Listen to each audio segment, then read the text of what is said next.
Hi, welcome to the Keys to Therapy. Today's guest is Lisa. Hi, Lisa. Hi, Samantha. How are you? Good. How are you? Good, good. Glad to be here. I know I'm so excited for this episode. I feel like it's going to be spicy. And let's hope there's no creepers in the comments. Right. But probably at least one. Um, can you tell the audience a little bit about who you are and what you do? Sure. My name is Lisa Blaylock, and I am a licensed mental health counselor and certified sex therapist, and I practice in the state of New York. Awesome. Yeah. So I work with adults 18 Okay. and older, and primarily on relationship issues, life transitions. So whether that's getting married, getting divorced, starting a relationship, working in current relationships and trying to figure out some things. I do a lot of couples work. And then I incorporate my sex therapy piece of that into all of that. It is interwoven. And then I'll also get clients that come to me specifically for a sexual dysfunction or a concern that they have in regards to their sexual health. Wow, that's awesome. Yeah. I feel like there's Mhm. not a lot of people that really specialize in that or even are willing to discuss some of that. So I'm excited to have you teach us how today. Yeah, I think it's growing. Hmm. But the United States is rather large. So I know in my area, there's myself, one other person, and then we do have a clinic that has about four sex therapists in it. Wow. And they actually have a whole full-blown clinic exam room. They have a PA on staff and all of that. But so no, in our, there's not a lot. There's not a Yeah. lot.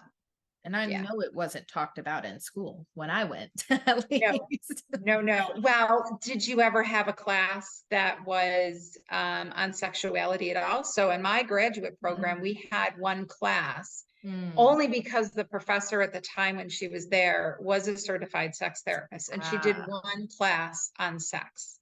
mm. But it was an elective, and I think I was in the classroom with maybe five other people, Wow. so it wasn't a lot. Mm-mm. Um, That's crazy. Yeah. I hope that that changes. And I think as too. most of the country gets more open talking about some of these issues, I think Mhm.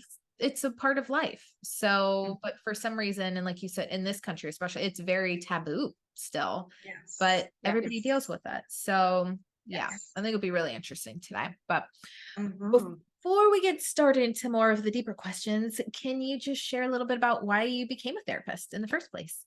Sure. I've always known that I wanted to be a therapist, which I know can sound cliche. A lot of people say that. You either stumbled on it or you Yeah. always knew you wanted to do that. I was in elementary school. I was in sixth grade, and I was seeing the school social worker at the time. Nothing major, just wasn't doing well in my math class. It was giving me Mm. some anxiety. So I was trying to work through that. And she was wonderful. She was Oh. absolutely wonderful to talk to. And I knew that I had somebody in my corner. So I always knew moving forward that that's what I wanted to do. Mhm. I was the one that my friends went to talk about their tale of woes and their relationship issues and all of that. So I had that. And quite honestly, I was not very good in high school. I just, the business classes, the science classes, they just weren't for me. And they didn't have anything geared towards someone like me who knew that I wanted to be a social worker. That's what I always wanted to do. So it wasn't really until I could graduate high school and move on to college that I was really able to hunker it down. And so I graduated high school. I did a 2-year community college, then I did a 4-year university and got my bachelor's degree in social work. Hmm. And so when I graduated, by that point, I was young. I married young. I had my first child at 21. So while all my friends were still in college and partying, I was looking for a job home taking care of a child. Mhm. So my goal was to always work for Child Protective. And I did a paid internship for 6 months in Child Protective and then realized it was not for me. Mm. So I decided, nope, not going to do that. And the first job that I was offered was in a nursing home. It Oh, was in a wow. very small, rundown, not so great nursing home. But back in the day, they wouldn't give you a social work job unless you had experience. So I was always like, well, how am I supposed to get the experience if nobody will give it to me? So it was that whole vicious Yeah. cycle. And so I ended up working in geriatrics, which was not, I wanted to work with kids, right? Right. Here I was in geriatrics, but I fell in love with it. And Oh, I stuck with it for 16 years, 17 oh my years. gosh. I stuck with it. I just did it in different areas. So I worked in subacute. And so when I worked in a subacute unit, I would work with individuals and couples where one of them had a chronic illness, disease, had maybe just had a stroke, lost a limb, had a car accident. And I would work with them on how is this going to change the relationship? All of that. How is this going to change you moving forward? Mhm. What types of things we need to put in place for you? So I did all of those social work things, and really loved it. But I always knew in the back of my head that private practice is where I wanted to be. Mhm. I got to a point where I didn't want to work for someone else. I knew I wanted to work for myself. So then I got divorced, and I was divorced with two kids that were older, but still living with me. And I decided now is the time for me to go back to school. I knew Mhm. that I needed my master's degree if I wanted to do anything further. So I was an adult learner. I went back to graduate school. It was the scariest thing I think I've ever done. Um, but I did it. You're never too old. Mm. And I did that program for a year and a half. I did it part-time, almost 2 years. Wow. Yeah, and then after that, I continued to work the job that I had had, and eventually worked my way towards doing private practice part-time. So I worked full-time out in the community, part-time in my private practice Wow. until I remarried, and my husband said, just go for it, just do it. So yeah, so that's my short, long story of how I got to where I'm at today. But in that, I always also knew that I wanted to do sex therapy. Mm. So there's this woman called Dr. Ruth Westheimer. I remember her Um, videos and like the yes, infomercials and her late night show. she had a late night show and Yeah. all of that. And so I used to sneak into my parents' car sometimes and put it on the radio because it was on the radio. And I Yeah. would listen to her program, and I always thought, I want to be her. She's so cool. She just puts it out there like it is. Yeah. So once I graduated from grad school and started doing my private practice, I was like, okay, now I have to pursue that. So I got my certification in sex therapy. It'll be 4 years. Wow. Oh, that's so Yeah, cool. She was an yeah, icon. Like people would call very me much so. anything and Mhm. she would just deliver it so factually. Yes, yes. Love With a it. little bit of humor. Mhm, Yeah. mhm. Yeah. And just like no shame No, whatsoever. mm-mm, Ah, no, icon. But yes, yes, well, yeah.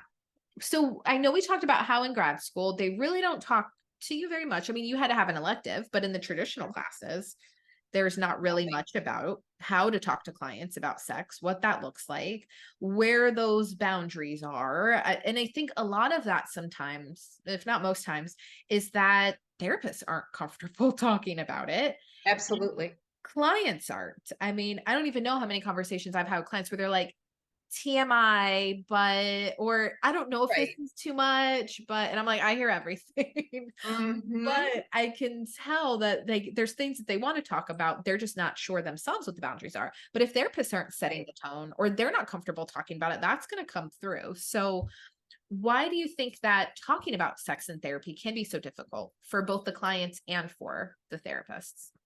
I think for the clients, as well as therapists too, you have to think about how you were raised. Mm, What philosophy did you grow up in? Did you grow up in a household where it was free love and parents talked about sex? And, I think of the movie Meet the Fockers, right? yeah. Whereas mom is just like, oh, the vibrators are out, and, Right. it's just all of that. Unless you grew up in a household like that, generally speaking, you didn't talk about it. Your parents would sort of have that very short conversation about the birds and the bees. Yeah. there wasn't a lot. So I think for clients, that's still true to this day. And I Mhm. used to think it was more my generation that my parents didn't talk about sex. You know, growing up, my mom had a book about this thick and it was called It's Your Body. And Oh, she had it hidden underneath her pajamas, right, in her drawer. oh, And so when my parents would be out, I would go pull the book because I wanted to learn, I wanted to know. yeah.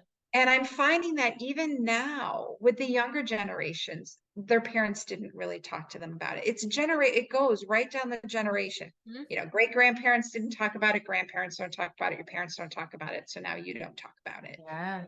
And so I think for clients that I don't know how to talk about it, I don't know how to find the right words. I hear all the time, am I normal? Oh, yeah. Is this, is this okay? And then just bringing it up. I have clients that I have to work with on just finding the right words to talk about what they want, what they need, because it's not. And I think now, sadly, we're taking a little bit of a step backwards with so many people concerned about books, and we're banning books and we're not talking about it. And, we're not open, and we sort of seem to be going a little backwards in that regard. But still, there are so many people that want to talk about it and Mhm. need to talk about it, but there's a lot of fear. Will I be judged? Even in a therapist's office, will I be judged? What will you think of me? Yeah. So I think that's why it's so difficult for clients. And a lot of times they don't even know exactly what it is or what to call it, or, how to put word to their feelings. For the therapist, you take all of that as well. So you're the therapist, how you were raised, was it Yeah. talked about? Was it not talked about? Because if it wasn't, and that's not your field of choice per se to do sex therapy work, you may be a little uncomfortable in talking about things. Maybe you grew up and you didn't call your vagina a vagina, you called it a Mhm. vajayjay, you called it a hoo hoo, you called it something else. And Right. now all of a sudden a client comes into your office and they're talking about it, and you kind of go like, okay, wait a minute, I have to brace myself for this. Mhm. So for therapists, I think it's really getting in tune with what you're comfortable with. And in grad school, we learn, we do all that self work, right? All that Yep. introspective work about the clientele that maybe triggers us in some way. And maybe I can't work with pedophiles and do a group for that because it triggers something in me. Or I don't want to work, with this population substance abuse because Yeah. maybe my father was an addict or something, right? So we learn what triggers us. Do we ever talk about sex? Do Mhm. we ever say, is there something that would be triggering that if a client came into you and started talking about that it would trigger for you? Yeah. Very rarely do we even in the sex class that I had in grad school, we didn't talk about sexual trauma. Mm. So now you have two things. You have the trauma itself Mhm. and working through that, but you have the sex piece of it. So how does someone who's had sexual trauma carry on and move forward to have a healthy sex life? Right? That's gonna be part of the conversation. It has to be. Exactly. And it will be Exactly. typically if they have a new partner, they're concerned about dating again. Those things are Right. gonna come up in almost Right. any area you work in. You work with teenagers, you work with kids. I can think of a middle schooler that I had years ago, and the parents were like, they're only 12 and they're talking with their boyfriend about sexual things. We didn't think it happened this early. And Mhm. it's like, but again, if you're not talking to them about it, somebody will. So Exactly. you're They're probably getting it on the bus. oh, yeah. That's where I think Or most people had sex they're education. go- they're going online, or, Oh god, no, and yeah. depending on where you get your information from, it could not be correct. Yep. Yeah, and especially when, like you said, it's on the bus and it's other kids.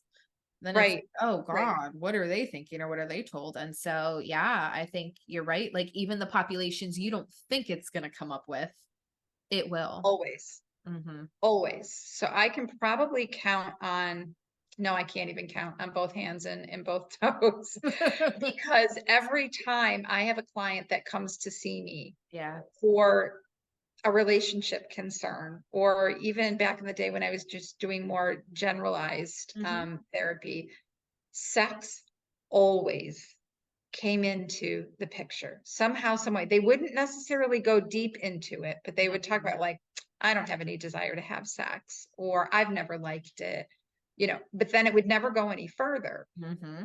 When they know that I'm a sex therapist, sometimes it takes a while. They'll come Yeah. back around and say, okay, so I can ask you this, right? Because you're a sex therapist and you've heard it all. So I can talk to you about this. Mm, And so I found that really our sexual health is such a huge part of who we are.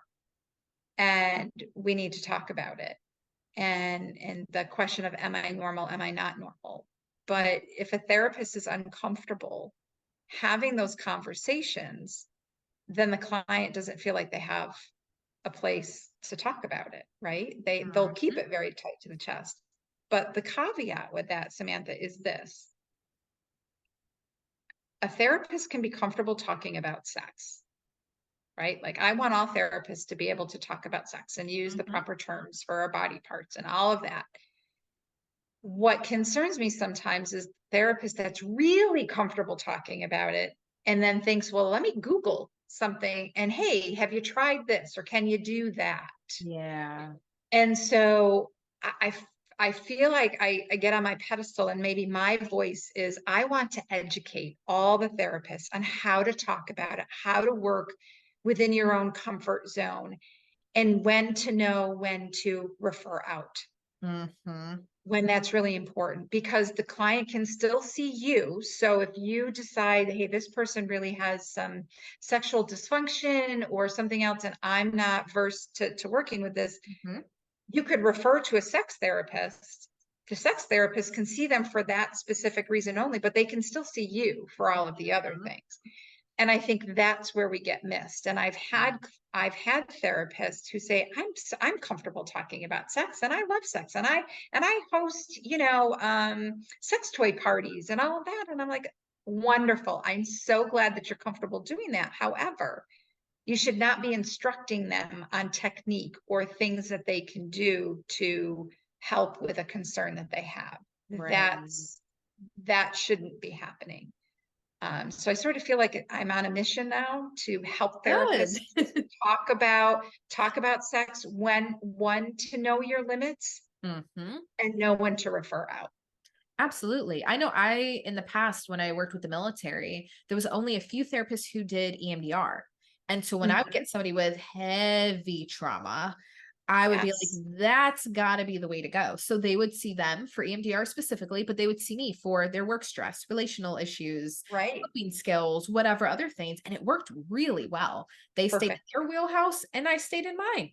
And it Mhm. worked out great. And the client Mhm. then got two different forms of treatment and they got Right. better faster typically because they were getting Exactly. the right treatment and also still keeping that connection. So I think that's a really good point. I feel like therapists, I've noticed this a lot, especially recently, but therapists sometimes, I don't know if it's like imposter syndrome or fear or whatever else, but they almost don't want to admit when there's something that they don't know.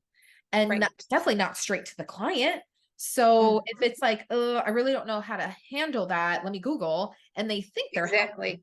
they may be doing more Exactly. harm. So it's Mhm. okay to say, I really don't have the answer for that. Let me think on that or consult with somebody, right? Like Yes. be able to consult with a sex therapist and be like, how deep is this issue? Is this something that they would need more intensive care for?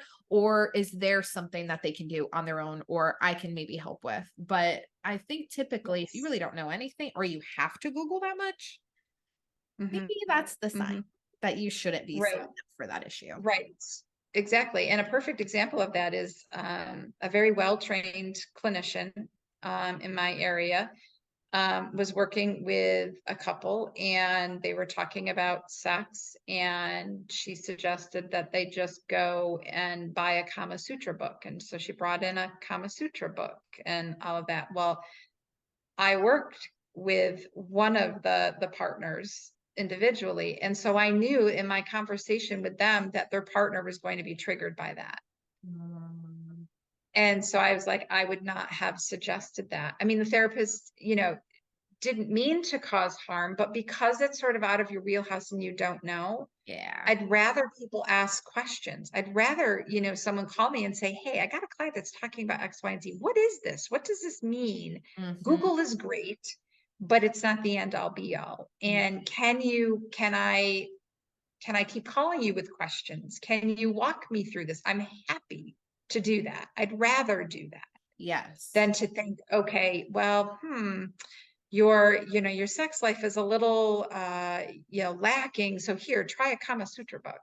God, how intimidating. Because, well, exactly. Well, and I always say in my own therapy practice that it's like peeling back an onion. There's so Mhm, many layers under everything, right? Couples don't really fight about the cap on the toothpaste, right? It's something underneath that. mhm. Same goes with sex. There's always something underneath it. It's not just that she doesn't want it, he doesn't want it. Or there's something underneath that. And so Yeah. that's what we do a lot of what's underneath that. We still Mhm. do a lot of talk therapy. And then what skills and techniques do we need to learn to help that? Oh, yeah. It sounds like a lot of the other disorders. It's like you said, kind of everything. Just I don't know why people don't approach this in the same way, right? If a client comes in with a ton of anger, it's like, okay, but what's underneath? Is that hurt? Is it Right. fear? And we dig through for that. So people should be Mhm. doing the same thing for this. But I think, again, if a therapist is very uncomfortable, they're going to resort to some of these strategies that are maybe Right. quicker, easier, not necessarily tailored to the client. Mhm.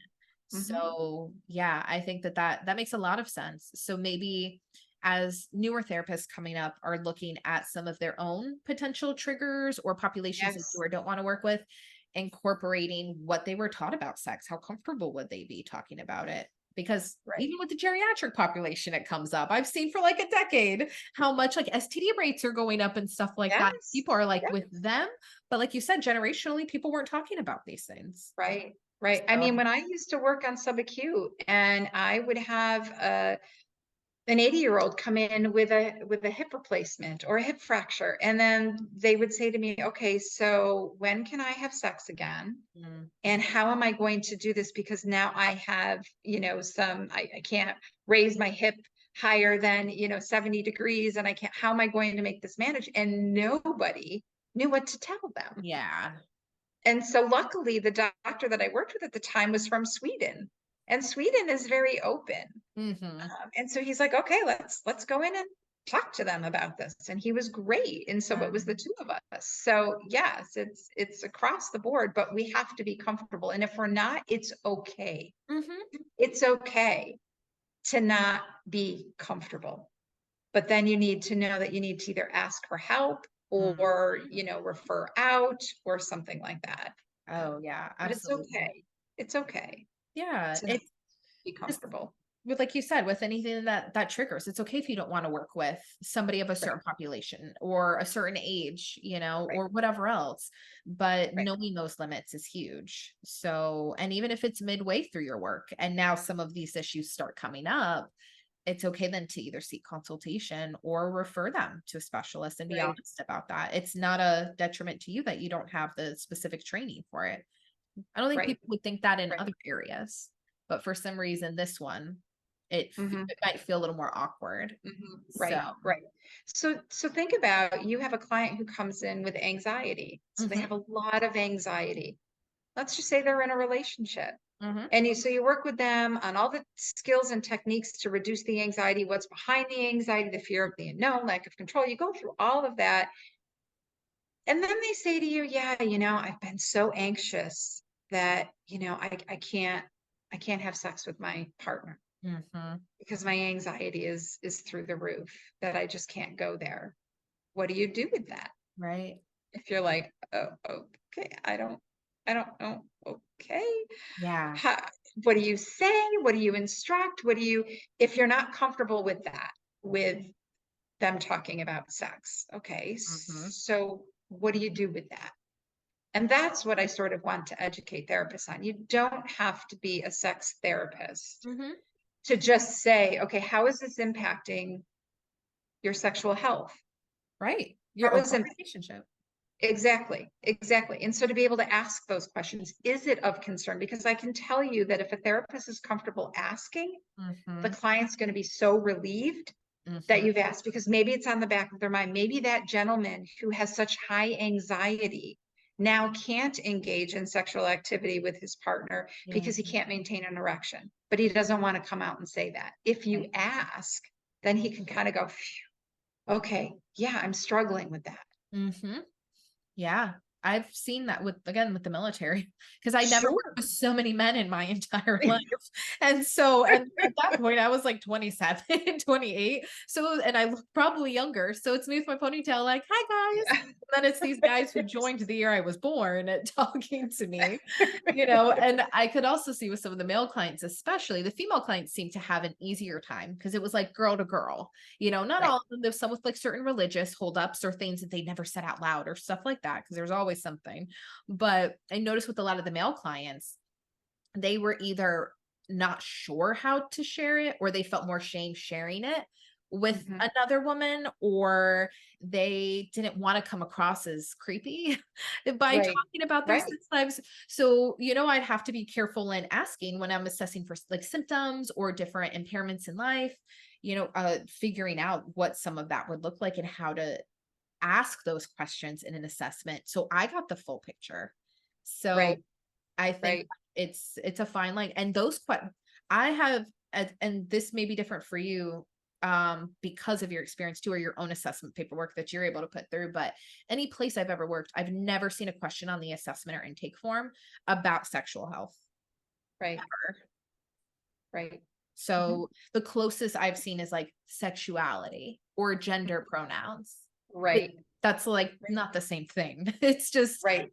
Exactly. so I've never seen a question about that, now that we're talking So about right. So even if you added it to your assessment form, do you have any questions or concerns about your it. sexual Yeah. health? And somebody could say, well, I'm coming to you for anxiety. Well, okay, but that plays a role into all aspects of your life because we're sexual beings. Mhm. And so you can say, if you don't want to talk about it, all that, that's okay. We don't necessarily have to cover that, but it's helpful for me to know. Mm, I can get you literature. I can, do all sorts of things to help you out. But yes, we don't ask. And then people sometimes will say, well, what do you mean by sexual health? yeah. And I'm like, well, okay, that's a big umbrella for everything Yep. because we are sexual beings. The dating people now, getting into dating and what's safe and what's not safe and what are you comfortable with and what may trigger you. And it, no matter who you see and what you see them for, Mhm. some part of their sexual health is going to play a role Oh, in yeah. their therapy. Definitely. It might even be you're seeing them, like you said, for self-esteem, but that's preventing them from progressing in a relationship with somebody or being intimate because they don't feel Right. comfortable in their body. Like, it is going to touch some area somewhere, Yes. and like, not even anything, any kind of diagnoses you're working with, it can have Mm-hmm. an impact. Even I've seen, now that we're talking about it more, the only time I've really seen it addressed in mental health was for antidepressants. Is this a side Mm-hmm. effect? Right. That's really the only other place I can think of that I've seen it regularly discussed. But Sure. that's Sure. it. And that's the negative connotation, right? It's, Right. oh, are you having difficulty now because of these meds? But Right. And that's, then what if you are working with a client who has significant anxiety and depression and they're on an antidepressant and they need that yeah. and they are having sexual side effects? Mhm. Well, what do they do with that? And I always say, this is the biggest piece of anatomy we have, right? Our brain controls so much that if Mhm. our brain is feeling good and our depression is stable and our anxiety is stable, we can work through the sexual side effects. Mhm. You know, so it's having those conversations and being able to talk about that and then going, okay, where do we go from here? So a lot of times I'll get referrals from other therapists that'll say, hey, I'm seeing so and so for significant depression. We're making great progress, but they've got the side effect. Can you work with them on what they can do? Got Perfect. it. We're Mhm. good. And it can be 3-4 sessions and they're done. Yeah. Um, I love that though. so Short-term yeah, therapy. But that's might be something that they it's been eating at them right. forever. But you won't really know until you ask or open the door to some of those questions, like you Correct. mentioned. So yeah, Right. therapists kind of have to. So that kind of leads into my next question, which you've sort of answered, but why it's so important for therapists to get comfortable talking about Mhm. these issues. It sounds like one of the biggest things I think you said in, for this specific question is if the therapist looks uncomfortable in any way, the client's reading our body language too, and they're constantly assessing us. So if you're flinching Yes. at certain words or certain Mhm. things, or you're kind of now have this crazy look on your face as they're talking about these things, they're going to be like, that's a no. She's not. That's a no. And they're not going to talk about anything more after that. That, Mhm. in relationship to their sexual health, they're going to shut down. Yeah. And then you're going to have a hard time coming back from that to get them to engage in that conversation. Mhm. And I always like to tell new therapists too, that if you have a desire to become a sex therapist, and sometimes people say to me, well, what do you do? What don't you do? And I always say, well, I like to say what we don't do, and we don't get naked with our clients. Mhm. We are not sex workers. Yeah. Okay. There is a category for sex workers. However, they're not in New York State. I can tell you that. Right. Um, Check they're Nevada. they're in other states. So a sex therapist really is doing the talk therapy Yeah. with skills and techniques brought into it. So if you don't want to be a sex therapist, you could become certified in a sex counselor. And so people say, well, okay, what's a sex counselor? That's very short-term, solution focused, where you talk about their sexual concern and how it's impacting their broader life, but you don't talk about skills, techniques to Mm. improve it. That's when you would refer to a therapist. You Ah. could become a sex educator Mhm. just so that you can educate people. So there's lots of different routes you can go. There's lots of different classes that new therapists, if they just want to learn how to be comfortable, or if they want to learn about certain things. Mhm. One of my favorites is Tammy Nelson. Okay. And she's a PhD. She's a sex therapist. She's a sex educator. She's great. On her website, she has a whole bunch of videos and things that I think some of them are like $100 that you can click on and learn more about Hmm. and be comfortable with that. Institute, Stephanie Bueller, she's huge. She's got some great things on there. Mm. So if new therapists really want to learn how to become more comfortable and they don't know a sex therapist to reach out to talk about these things, they can go online and take some classes. I highly encourage that. Yeah. I think that's great because again, it's educating and we're not getting the formal education No, in these we're not. areas despite all the years of schooling. So there's certain things you just have to seek it out on your own, especially if you know it's an area you either want to learn more about or you know that you have a weakness in. So Right. instead of just floating or kind of either hoping that you don't get clients that are talking about this, which is probably not going to happen, or that you can just Google it, being able to find these ways to educate yourself. Right. Exactly. And the other part of that too is if you're working with kids, you're working with adults, and we talk about sexual health and the definition of sex, right? What is the definition of sex? Everyone has a different definition. However, sex is the physical part of intimacy. So whenever I have clients come in, I say, okay, let's talk about what you feel intimacy is and what you feel sex is. Because intimacy are those deep rooted Mhm. conversations. It's the cuddling on the couch. It's holding hands. It's laughing. It's playing a game together. It's those things. And then sex is the physical intimacy piece. And so I've had parents even come in and we're talking about their teenage kids and they're like, yeah, oh, they're not having sex yet, but I did find out that my son is performing oral sex on his girlfriend. And I'm like, you just said oral sex. Sex is Mhm. sex. That's Right. sex, right? So they're having sex, and all of a sudden the parents' eyes get really big, and they're like, I because what does everybody think sex is? Mm, Penetrative penis vagina, yep. and it's not. And so, and not all people that are having sex have a penis, right? We Yeah, could have there's two so many. vaginas, we could have two Mhm. penises, right? But just even educating new therapists on those two definitions. So if you're working with adolescents and they come in, they go, I'm not having sex, but I'm in that club at school where we're all giving blowjobs to the guys.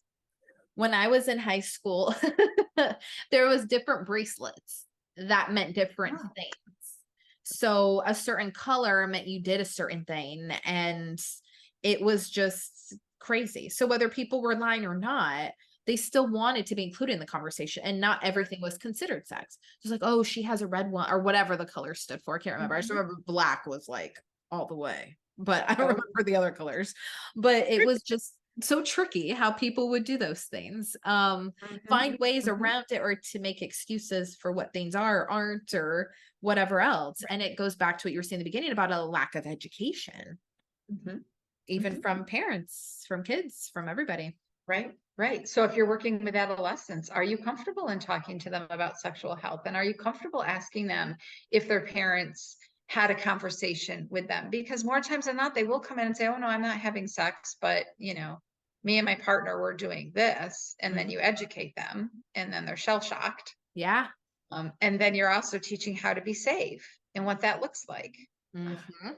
So I think that no matter who you work with in what area, it's bound to pop up. Oh, yeah, it will. Because I've seen kids who have said that they've heard their parents doing it or whatever, Mhm, mhm, so, or they've been exposed to something, or somebody try to show them now with the phones, somebody try to show them a video of something, or mhm. gosh, yeah, somebody in my family the other day is in 6th grade, and last school year, there was photos going around at the school of young girls with topless, because some of the young boys asked and spread them around in 6th grade. Wow. And some of the parents were just like, I can't even believe that this is going on with 6th graders. And it's like, well, you probably talked about some of that stuff in 6th grade too. Maybe you didn't have phones or Right, as easy of access, right. but these are things you need to talk about sooner than later. And I think Mhm. sometimes from some of the parents I've dealt with, which is why I keep aging up the ages I work with, um, is they don't feel comfortable, or they think that if they're not talking about these things, they're protecting their kids in some way, but really they're just leaving them more vulnerable to getting the wrong information. Mhm. So even if you work strictly with adults and they are expressing concerns about their kids, or ways that they're talking about sex, that may be something to bring up too. How are you addressing this within the family or your children? Right, So it's gonna come up with right, everybody. right. And I think I see more and more with my adult clients that come in and they're talking about low libido, desire discrepancy Mhm. with their partner, and all that. And then I start doing a sexual health assessment, and all of that, and I find that the younger people are when they start engaging in sexual activity, that a lot of times when they get older they struggle Yeah. in some regard with it, because we can be too young to process what all of that means. Hmm. Or we grow up thinking, okay, that's just what we're supposed to do, right? That's So exactly. after we do this, then we're supposed to do this, and not going into it understanding. Yeah. I have a lot of premarital couples that are in their late 20s that are getting married that are like, I know nothing about sex. My parents didn't talk about it. I just did it because that's what we were supposed to do in the relationship. Yeah. And now they're not understanding why they can't derive pleasure, or they're triggered in some way. Mhm. So yeah, fascinating that I could talk for hours and hours and hours and hours on how this plays out in Yeah. a typical therapy room. Yeah, but I think you're right about the therapist needs to be comfortable too, maybe even more so than the client, because you're setting the tone for the Right, sessions. They're feeding off right. your energy, your body language, your reactions. So, being able to first educate yourself on it and know Mhm. where those weak spots might be, have referrals in your list of people you can Yes, send to, so you already like you're prepared, and you can say, well, this is an issue that I don't have a lot of training in, but I know somebody, and that sometimes exactly. helps with that anxiety or Mhm. imposter syndrome of like, I should know all these things. If you've been able Now, to be like, here's this person. So yeah, I think that it starts with us. And mhm, we've got to be able to be comfortable enough to have these discussions and be open to absolutely. hearing clients. And if you're not, like you said, there's other options. Right, right. And we don't know it all. I Oh. don't know it all. I have a slew of colleagues that I would say, never come across that before, Hmm. or wow, everything that I have suggested or that we've worked on isn't working. What am I missing? What could I be doing? Okay, let me call a colleague of mine. Yeah. This is a situation. We don't, I think as therapists, we think we have to know it all. Mhm. that going into it, that, oh my gosh, a client says this, what is that? You know, learning terminology. Right. I'm older, I grew up that you didn't say the word queer. That was offensive. Mm. You'd get into a fist fight if you said somebody was queer. And when I went back to school and everybody's like, well, I identify as queer, I'm like, wait a minute, that's not okay. I got all like this, and they're like, Yeah. no, it's changed and learning. Yep. So I'm always learning. Mhm. And you should So be. yeah, The second somebody thinks they know it all, I don't trust them. exactly. I Exactly. really don't. I think we're all Right. gonna be lifelong learners. Mhm. So, and even now with some of the teens I see, I'm like, "Ooh, I don't know what that slang word is." And maybe I'm gonna Google that one after because I don't want them to know I don't know it. Or I'll be like using context clues. Be like, "Oh, I Right. think this means this." Or sometimes I'll be like, "Girl, you know I'm older. What does that word mean?" And just Right. say it Exactly. depending on Exactly. the rapport with them. But yeah, I think we need to be lifelong learners. And like you said, Mhm. it's okay to not know or okay to seek a consult. Or if there's something that you're not sure of, ask the client. Most clients will be okay with you admitting that. If anything, Right. they might even respect you more if you're like, Right. okay, I'm not totally familiar with that term because different communities, like you said, within the queer community, there's going to be certain things that maybe are more vernacular throughout that community, but not something that's common knowledge. Right. So you can ask and see if they're willing Right. to show you, teach you, whatever. Um, but yeah, I think that's great. So I know you already gave us And know your triggers. And know your yes, triggers. yes, absolutely. Mhm. Because there's going to be things there's for all of us, because like you said earlier, we're all human too. So we all come Right. in with our own histories and baggage, and there's going to Mhm. be certain things. And sometimes you don't know it's a trigger till it's in your office. Exactly. And I was just going to say, sometimes a client will say something Yeah. and it triggers you and you're like, where did that come from? And then when you start doing your own introspective work, you realize, oh my gosh, maybe that happened to me too, but I didn't call it that, or I didn't know it was that, or wow, now that I'm really unearthing all of these things. And that's important to recognize that. Oh yeah, absolutely. And that's okay Mhm. because that happens to everybody at some point. Mhm. So Mhm. Yeah. My goal is for every graduate school to have a class on sexuality, on human sexuality, and to make it mandatory and not an elective. I yeah, think we do a disservice to not make it mandatory. I agree. Yeah, because this is so common. This isn't it's a specialty in your certification, but it is not a special population. This is Correct. everybody at This is any point everybody. in their lives. I mean, I've seen Mhm. people who have felt like they've had healthy sex lives and then they hit a certain hormonal stage of life, or they've had a major surgery, or they've dealt with some kind of illness or whatever else, and now everything's shaken, or they get divorced, or Mhm. they whatever it is, and now they feel like a teenager again, or they're questioning everything. Right. So there's so many different ways that it affects people, and I think it should be mandatory. I think you're right. So I hope that things change as time goes on. Me too. At least Me give it a too. chapter or something. Right. Start small then, guys. Like do a chapter, do like a lesson, do a paper. Right. Right. Right. Buy a book, Yes. get a book. Yes.